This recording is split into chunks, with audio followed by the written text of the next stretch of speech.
आपका यूनिक प्रज्ञान यूट्यूब परिवार में मैं प्रज्ञान सर हार्दिक स्वागत करता हूं, वंदन करता हूं, अभिनंदन करता हूं। प्यारे साथियों, अगर आप हिंदी शिक्षक भर्ती परीक्षा की तैयारी कर रहे हैं तो बिल्कुल सही प्लेटफॉर्म पर हैं और आज की यह पाठचर्या आपके लिए होने वाली है काफी इंपॉर्टेंट। साथियों, इस पाठचर्या यानी इस प्रैक्टिस सेट को हल करना प्रारंभ करें इससे पूर्व अगर वीडियो को पहली बार देख रहे हैं तो वह चैनल पर नए हैं तो कृपया चैनल को सब्सक्राइब, वीडियो को लाइक और शेयर करना बिल्कुल न भूलें। आपके लाइक शेयर सब्सक्रिप्शन से हमको मिलता है पुनर्बलन। ऐसी ही पाठचर्या प्रतिदिन लाने के लिए तो मुझे उम्मीद है कि अपना प्यार दुलार स्नेह देंगे और वीडियो को ज्यादा से ज्यादा लाइक और शेयर करेंगे।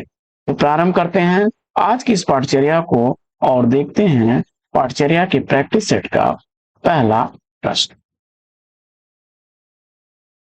11वां विश्व हिंदी सम्मेलन किस देश में हुआ? इसका आपको जवाब बताना है और दिए गए विकल्पों में 2018 ईस्वी में हुआ था मॉरिशस में। विकल्प सी इस प्रश्न का राइट आंसर हो जाएगा। 2023 में फिजी में हुआ था। प्रश्न संख्या 2, विषय की मूल वस्तु तक सीधे तथा तत्काल प्रवेश करो और अनावश्यक शब्दों और विशेषणों से बचो। यह निर्देश किस लेखन से संबंधित है? दूसरे प्रश्न का सही जवाब फीचर लेखन, डी ऑप्शन राइट आंसर। प्रश्न संख्या 3, तीसरा प्रश्न, तद 200 शब्दार्थो सगुणा वन अलंकृति पुनः क्वापि, यह कथन किसका है? जवाब में मम्मट, सी विकल्प राइट आंसर। प्रश्न संख्या 4 है कि वीर रस प्रधान रचना में कौन सा गुण प्रधान होता है? और चौथे प्रश्न का सही जवाब ओज गुण, ए विकल्प को चुना तो राइट आंसर है आपका। आगे बढ़ते हैं और देखते हैं प्रश्न संख्या 5। पांचवा प्रश्न है कि निरख सखी ये खंजन आए, फेरे उन मेरे रंजन ने, नयन इधर मन भाए, इन पंक्तियों में कौन सा गुण?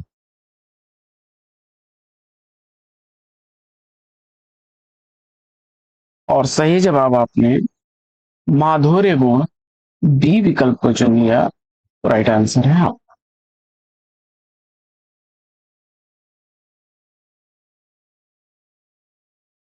अगला प्रश्न, प्रश्न संख्या 6।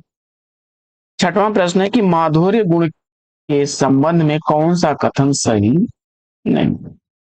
माधुर्य गुण के संबंध में कौन सा कथन सही नहीं?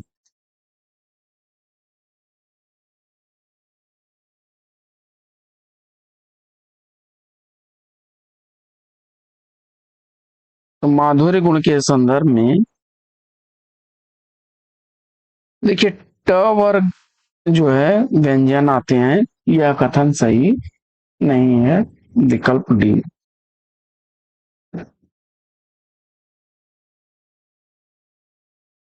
इसमें संयुक्त अक्षरों का अभाव होता है, समास का अभाव होता है, हृदय में द्रुति उत्पन्न होती है, ये सब सही है। विकल्प डी इसका राइट आंसर है।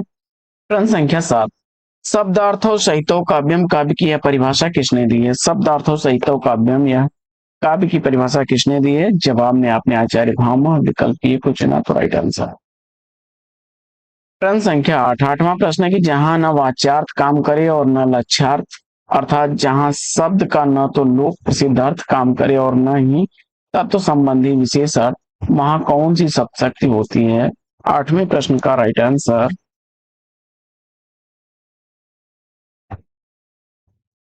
व्यंजना शब्द शक्ति विकल्प बी सही जवाब।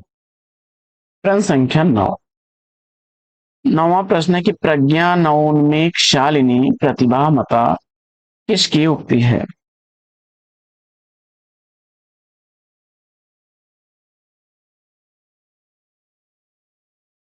जवाब में श्री भट्टोत को चुना आपने तो डी विकल्प राइट आंसर है। इसका अर्थ होता है कि प्रतिभा उस प्रज्ञा का नाम है जो नित्य नवीन रसानुकूल विचारों को उत्पन्न करे। 10वां प्रश्न है कि किस छंद में 12 और 7 परियति से कुल 19 मात्राएं होती हैं। 10वें प्रश्न का राइट आंसर आपने विकल्प डी बरवय छंद को चुना, तो राइट आंसर है।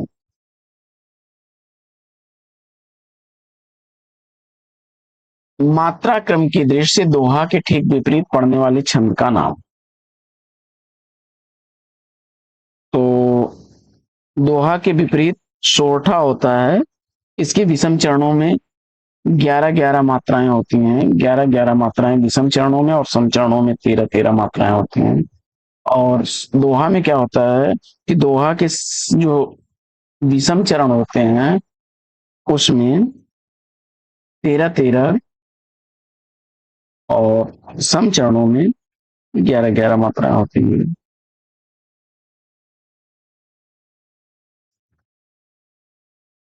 दोहा का ठीक विपरीत सोरठा, सी विकल्प राइट आंसर। अगला प्रश्न है कि लक्षणों के आधार पर कौन सा छंद दोहा के विपरीत माना जाता है। 12वें प्रश्न का सही जवाब, और सही जवाब आपने चयनित कर लिया होगा किसको। लक्षणों के आधार पर दोहा छंद के ठीक विपरीत सोरठा छंद आएगा, अभी इस पर चर्चा हुई थी। अगला प्रश्न है कि गर्भ करहु रघुनंदन जनि मन मां, देखऊं आपन मूरत सी के छां में कौन सा छंद है। जवाब में बरवय छंद ए विकल्प को चुना, तो राइट आंसर। प्रश्न संख्या 14। 14वां प्रश्न है कि छंद शास्त्र ग्रंथ के रचयिता कौन है। छंद शास्त्र ग्रंथ का रचनाकार पूछा जा रहा है, और इस प्रश्न का जवाब पिंगल विकल्प सी को चुना, तो राइट आंसर। प्रश्न संख्या 15। 15वां प्रश्न है कि रहीमन पानी राखिए बिन पानी सब सून, पानी गए न उबरे मोती मानुष चून, इन पंक्तियों में किस छंद का प्रयोग हुआ है।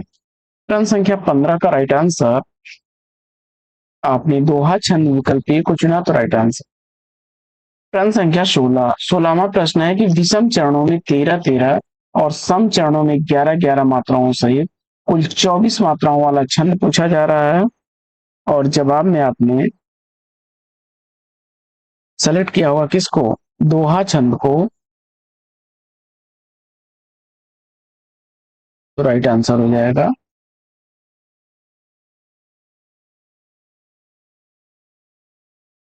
दोहा छंद का उदाहरण है। चौपाई में 16-16 मात्राएं होती है। चौपाई छंद में 16-16 मात्राएं होती हैं, और विषम चरणों में 11-11, सम चरणों में 13-13 मात्राएं रहेंगी सोरठा में।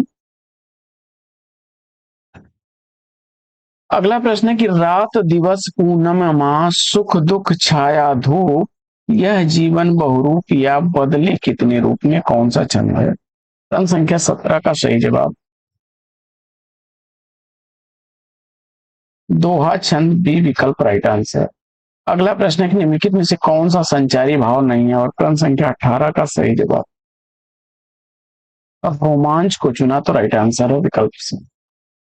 19वां प्रश्न है कि रस सूत्र विभाव अनुभव व्यभिचारी संयोगाद रस निष्पत्ति किस ग्रंथ में आया है, और 19वें प्रश्न का राइट आंसर नाट्य शास्त्र विकल्प बी को चुना, तो राइट आंसर है। आगे बढ़ते हैं और देखते हैं प्रश्न संख्या 20 को कि चित्र तुरंग न्याय की अवधारणा का उपयोग किस आचार्य ने रस निष्पत्ति की व्याख्या में किया है, और इस प्रश्न का जवाब शंकुक विकल्प सी को चुना, तो राइट आंसर। 21वां प्रश्न है कि पायो जी मैंने राम रतन धन पायो, वस्तु अमोलक दी मेरे सदगुरु कृपा करी अपनायो, इन पंक्तियों में रस पूछा जा रहा है। 21वें प्रश्न का सही जवाब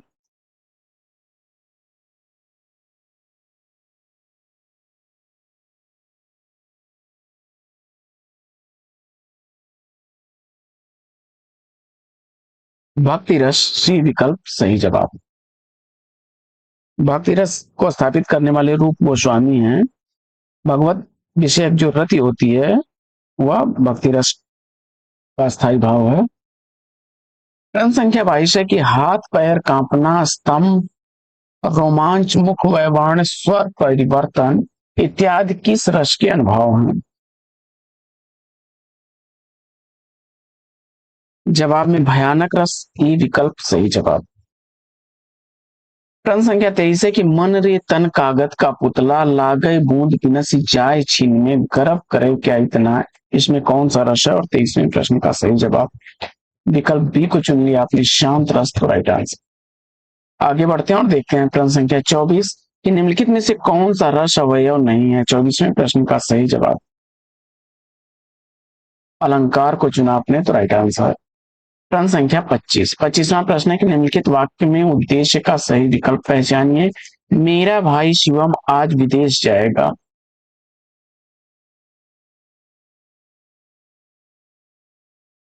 तो मेरा भाई शिवम, इसमें उद्देश्य हो जाएगा विकल्प ए। अगला प्रश्न है कि निम्नलिखित विकल्पों में से सरल वाक्य का सही विकल्प चयनित करिए।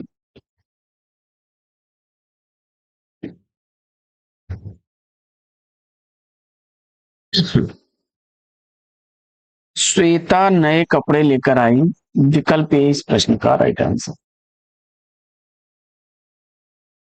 अगला प्रश्न है कि निम्नलिखित विकल्पों में से संकेत वाचक वाक्य का सही विकल्प चुनिए।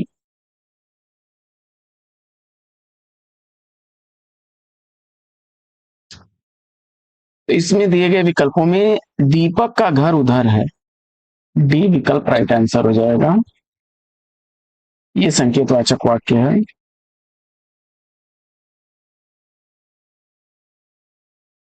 देखिए रचना की दृष्टि से जो है वाक्य तीन प्रकार का होता है, सरल वाक्य, मिश्र वाक्य और संयुक्त वाक्य।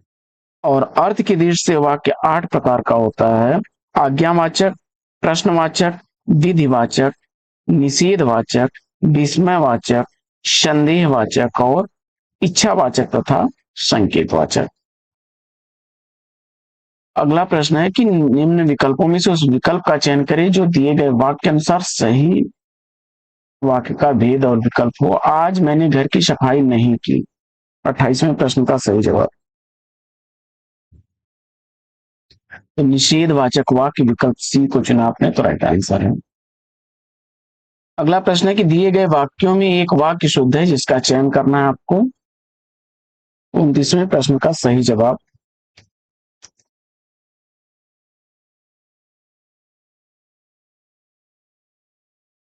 मेरे पिताजी के चित्र पर गुलाब की एक माला टंगी है, विकल्प ए। अगला प्रश्न है कि निम्नलिखित वाक्य में प्रधान उपवाक्य है मेरा यह सोचना कि लोकेश प्रतिभाशाली छात्र है, सही निकला।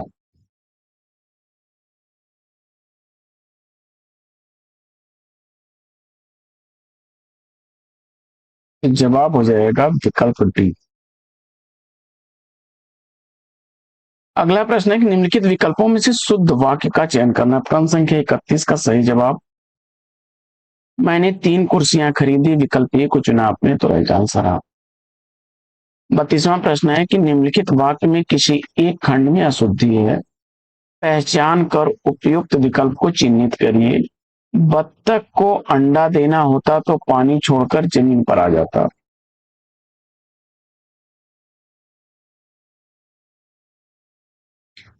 तो यहाँ पर जमीन पर आ जाता नहीं बल्कि आ जाती होगा।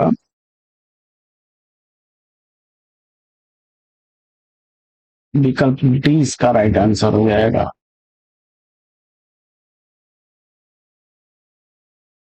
अगला प्रश्न है कि आप यह काम आप पर निर्भर करता है, वाक्य में अशुद्ध अंश क्या है?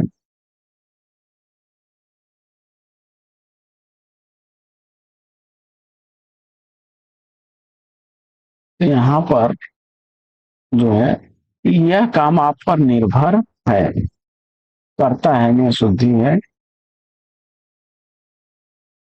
34वां प्रश्न है कि अर्थ की दृष्टि से वाक्य के कितने भेद होते हैं? अर्थ की दृष्टि से वाक्य का भेद पूछा जा रहा है।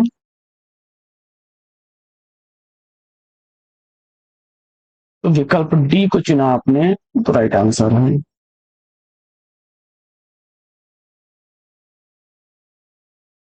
अर्थ के आधार पर वाक्य के 8 भेद हैं। विधानवाचक, निषेधवाचक, आज्ञावाचक, इच्छावाचक, प्रश्नवाचक, संकेतवाचक, संदेहवाचक और विस्मयादि बोधक। प्रश्न संख्या 35। 35वां प्रश्न है कि टॉस युवा भारतीय टीम ने जीता और बल्लेबाजी प्रारंभ की। उपयुक्त वाक्य के उद्देश्य को किस विकल्प में सही प्रदर्शित किया गया? प्रश्न संख्या 35 का सही जवाब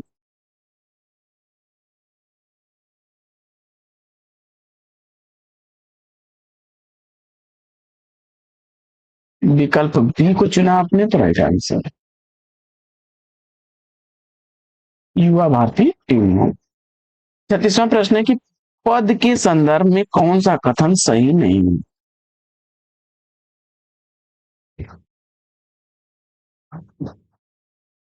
पद निरर्थक हो सकता है, यह कथन सही नहीं है। पद अर्थ संकेतिक करता है, वाक्य के शब्दों में विभक्तियां लगती हैं तब पद बनते हैं, वाक्य में प्रयुक्त होने पर शब्द पद कहलाते हैं। ये तीनों विकल्प सही थे। मुंह खाना मुहावरे का सही अर्थ बताइए। प्रश्न संख्या 37 का सही उत्तर आपने बुरी तरह हारना सेलेक्ट किया, तो राइट आंसर है।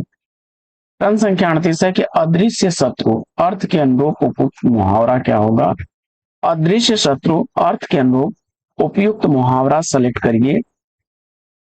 38वें प्रश्न में सही जवाब आस्तीन का सांप। घड़ी में तोला घड़ी में माशा मुहावरे का अर्थ जरा सी बात पर खुश और नाराज होना, डी विकल्प राइट आंसर। प्रश्न संख्या 40 है कि न रहेगा बांस न बजेगी बांसुरी, लोकोक्ति का अर्थ। और इस प्रश्न का जवाब विकल्प ए को चुना आपने, तो राइट आंसर। रिक्त स्थान है हो क्या किसी बात पर तो दृढ़ रहो, रिक्त स्थान के लिए उपयुक्त मुहावरा होगा। जवाब में आपने सेलेक्ट किया बेपेंदे का लोटा, तो डी विकल्प राइट आंसर। अगला प्रश्न है कि निम्नलिखित प्रश्न में 4 विकल्पों में से उस विकल्प का चयन करें जो दिए गए मुहावरे का सही अर्थ हो। अंधियारा मिटना। जवाब में आपने सेलेक्ट कर लिया है अज्ञान समाप्त होना, तो राइट आंसर। प्रश्न संख्या 43 है कि निम्नलिखित प्रश्न में 4 विकल्पों में से उस विकल्प का चयन करें जो दी गई लोकोक्ति का सही अर्थ हो। बंदर क्या जाने अदरक का स्वाद, तो मूर्ख को गुण की परख न होना, विकल्प डी राइट आंसर।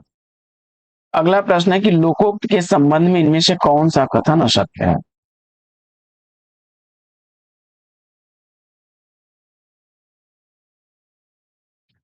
लोकोक्ति पूर्ण वाक्य नहीं होती, यह कथन सही नहीं है, विकल्प डी इसका राइट आंसर।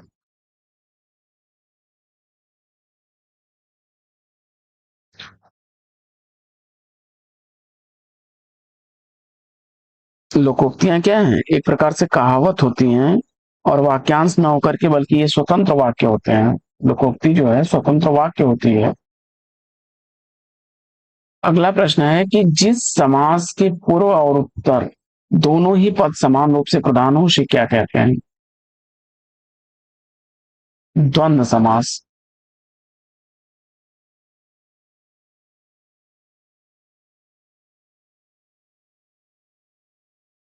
अगला प्रश्न है कि निम्न युग्मों में से कौन सा सही नहीं?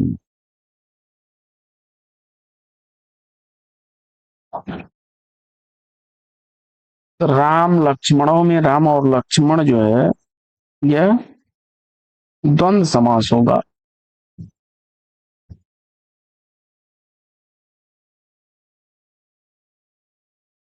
विकल्प सी इसका राइट आंसर हो जाएगा। अगला प्रश्न है सिंह द्वार शब्द में समास। प्रश्न संख्या 47 का सही जवाब विकल्प तत्पुरुष ए को चुना, तो राइट आंसर। अगला प्रश्न है कि नीचे दिए गए पदों में प्रयुक्त समासों के नाम किस विकल्प में दिए गए हैं? प्रश्न संख्या 48 का सही जवाब तत्पुरुष, अव्ययी भाव, द्वंद्व और कर्मधारय, विकल्प डी को चुना, तो राइट आंसर। अगला प्रश्न है कि यथा विधि में समास होगा। जवाब में आपने अव्ययी भाव समास विकल्प ए को चुन लिया तो राइट आंसर।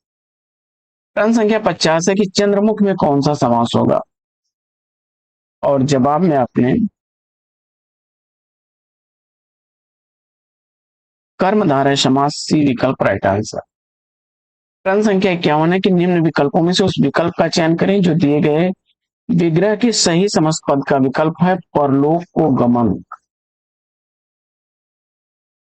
तो सही जवाब हो जाएगा इसका विकल्प बी, परलोक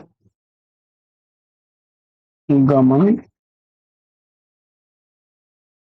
बी विकल्प राइट आंसर। कर्म तत्पुरुष का उदाहरण है यह।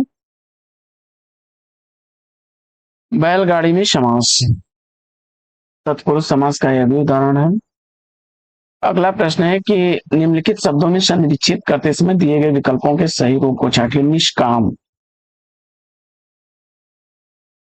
निधन, काम, निष्काम विसर्ग संधि का उदाहरण है। इनमें से किस शब्द में यह संधि?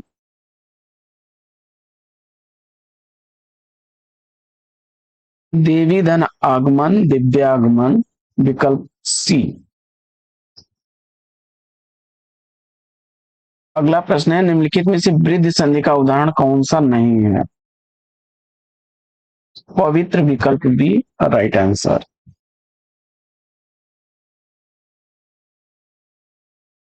अयादि संधि का उदाहरण है पो धनित्र पवित्र, पो और इत्र पवित्र बनेगा।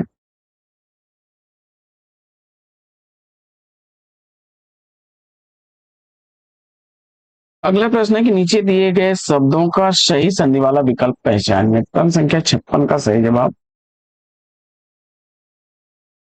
मातृधन आनंद, मात्रानंद, विकल्प डी।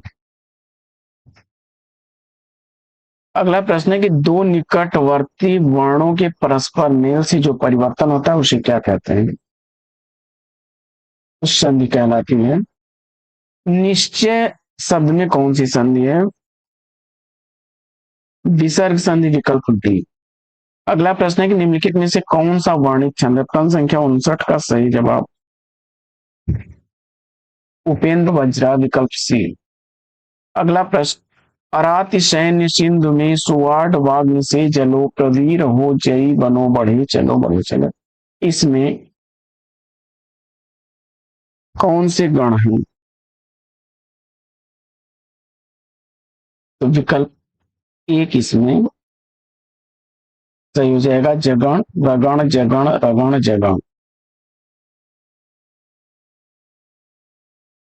अगला प्रश्न है जी ही सुमिरत सिद्धि होई गण नायक करिवर बदन करहु अनुग्रह सोई बुद्धि राशि शुभ गुण सदन। इन पंक्तियों में छंद पूछा जा रहा है। प्रश्न संख्या 61 का सही जवाब सोरठा छंद, बी विकल्प राइट आंसर। अगला प्रश्न है कि किस छंद में 4 से अधिक चरण होते हैं? प्रश्न संख्या 62 का सही जवाब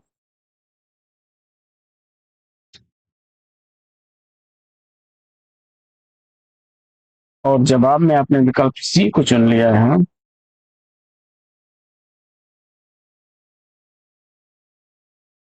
छप्पन राइट आंसर। तुमको मुझे पढ़ाना है तो अशुद्ध अंश की पहचान करना।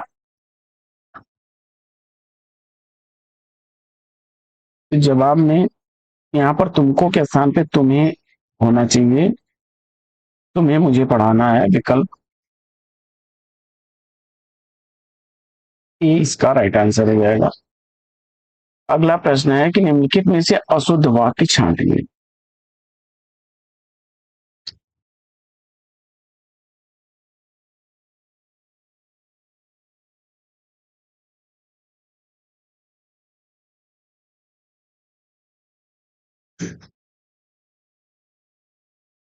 कृष्ण के अनेकों ने बल्कि अनेक होगा, विकल्प ए। अगला प्रश्न है कि भगवान तुम्हारा भला करें वाक्य है। तो यह इच्छात्मक वाक्य है, सी विकल्प इसका राइट आंसर है।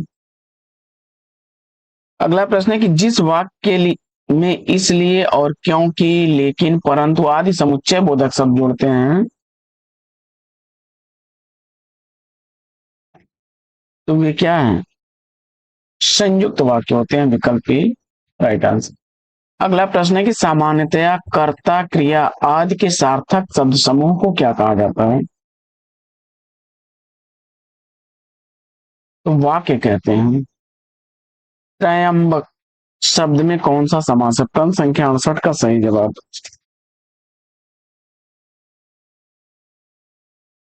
ओम त्र्यंबकम यजामहे।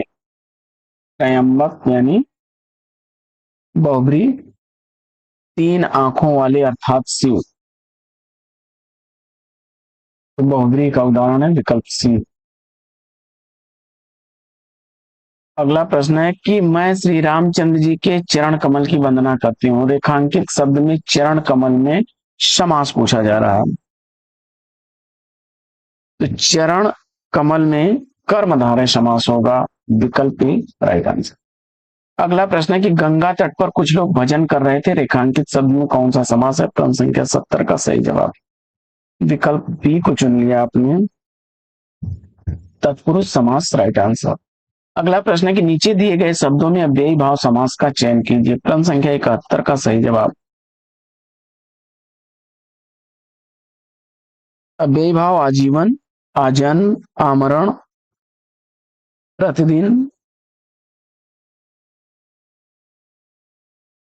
पीताम्बर में तो बहुब्री हो जाएगा। घुड़सवार तत्पुरुष का है, पाप और पुण्य दोनों में द्वंद्व हो जाएगा। अगला प्रश्न है कि ऋग्वेद का संधि विच्छेद। तो ऋग्वेद का ऋक और वेद बनेगा ऋग्वेद, विकल्प तीन। नए तत् काफी रिपीट होने वाला प्रश्न, न धन एतत् नए तत्, संधि विच्छेद विकल्प ए। अगला प्रश्न है कि शीत ऋतु। तो शीत और ऋतु, शीत ऋतु विकल्प सी। गुण संधि का उदाहरण है। अ के बाद री आता है तो क्या होता है? अर हो जाता है ना।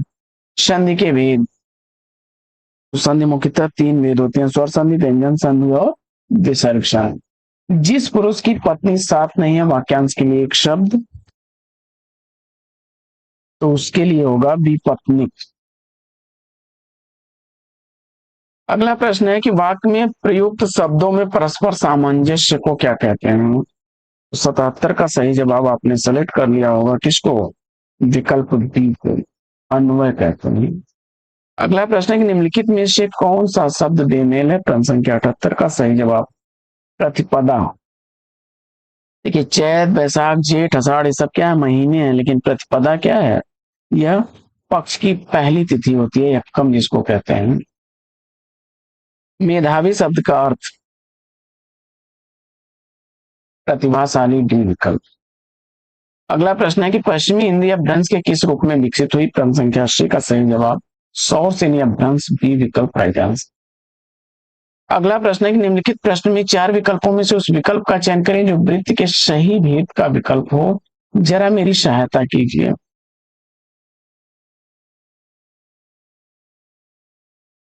जवाब में हो जाएगा विकल्प ए, इच्छा बोधक है।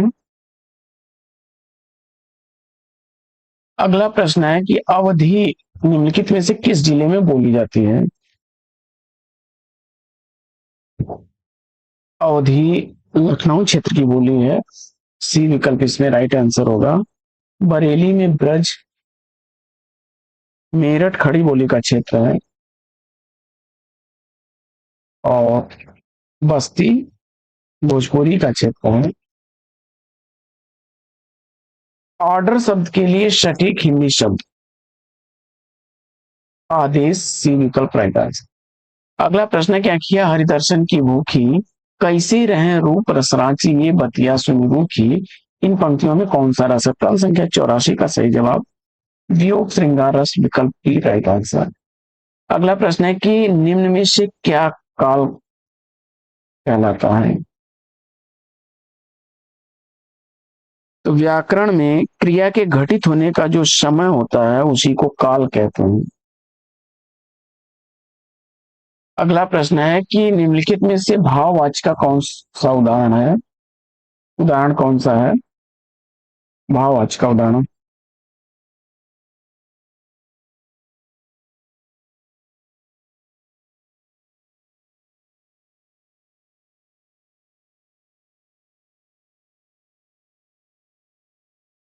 इसमें अब चला जाए और शीला से खाया नहीं जाता, दोनों में भाववाची है।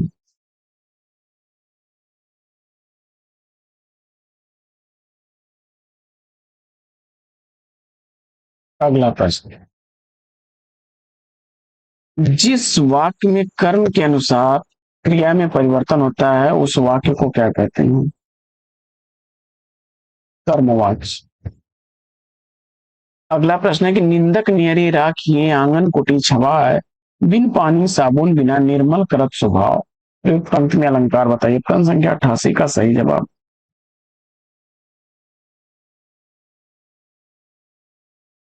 विभावना विकल्प ए को चुना आपने, तो राइट आंसर। अगला प्रश्न है कि जब से है आंख लगी तब से न आंख लगी, इसमें कौन सा अलंकार का प्रयोग हुआ है?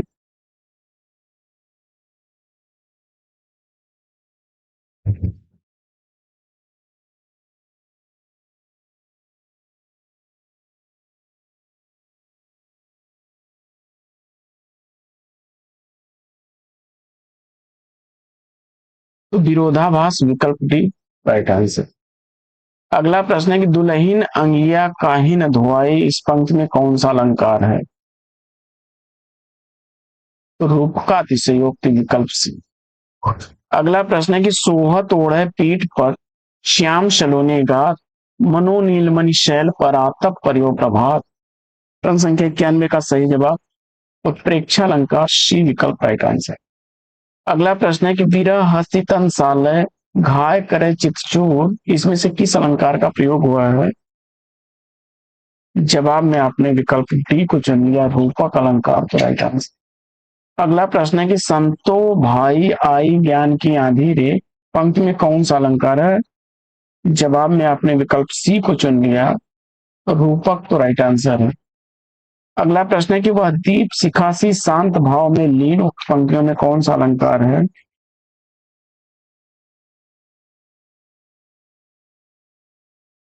जवाब में आपने उपमा को चुना, तो राइट आंसर। अगला प्रश्न है कि उपमेय और उपमान के बीच समानता बताने वाले शब्द को क्या कहा जाता है?